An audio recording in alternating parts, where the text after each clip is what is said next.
My life was basically a pit of sin. It affected my life. It affected my family. When I was 8 years old, I found my father's pornography, and that began about an over 40-year bondage for me.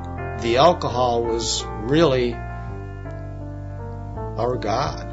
I gambled all the time. I couldn't stop gambling. However, I crossed the line into sin when I started taking the painkillers more for the pleasure and the euphoria that I got from them. My weight began to climb, and I remember times when I just thought, but I want this, and I just ate it. Hundreds of times I would try to take the sin out, that I would just stop looking at pornography. I would just stop lusting. I would just stop gratifying the flesh. But I would be left with this great big gaping hole. I lived a double life, was involved having men, young men, boys, older men on the side. I know one thing is for sure.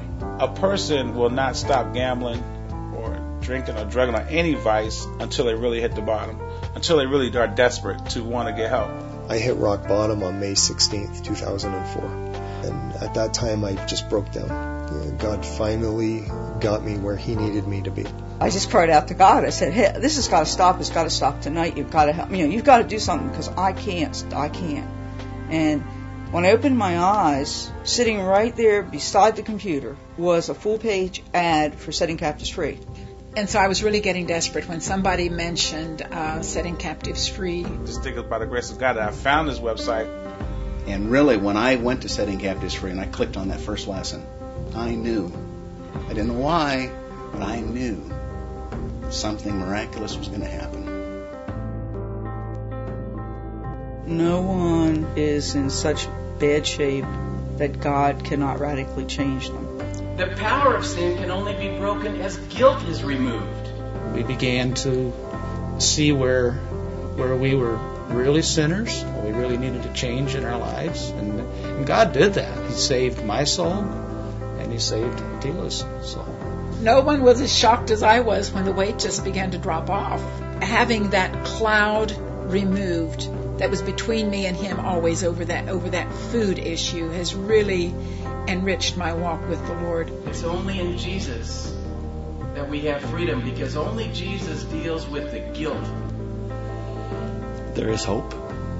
You have to let go of what you believe in. You have to be willing to try to accept a new mindset, a new paradigm, fancy word, that yes, God can change you. I have newfound faith, a newfound hope, that this is all the things that I've gained through the Spirit of Christ. I just praise God that He has gotten a hold of both of us. And like I said, He always knew where we were. We just had to open our hearts to Him. I'm very much a work in progress. I still fail, but thank God He doesn't give up. Me trusting the Lord is a far better place than me trusting myself. Jesus Christ is someone who has never, ever failed me. I've walked away from Him, but He's never walked away from me. The Lord will raise him up, and he'll be forgiven. That's the promised result. I am 47 years old. I spent half of my life trapped in the addiction of drugs and alcohol. And I was somebody who felt there was absolutely no way out and nowhere to turn. And when I was at the very bottom, when I hit rock bottom, that's when God picked me up and gave me a brand new hope. And if God can take somebody like me and radically transform my life, He can do that with anybody.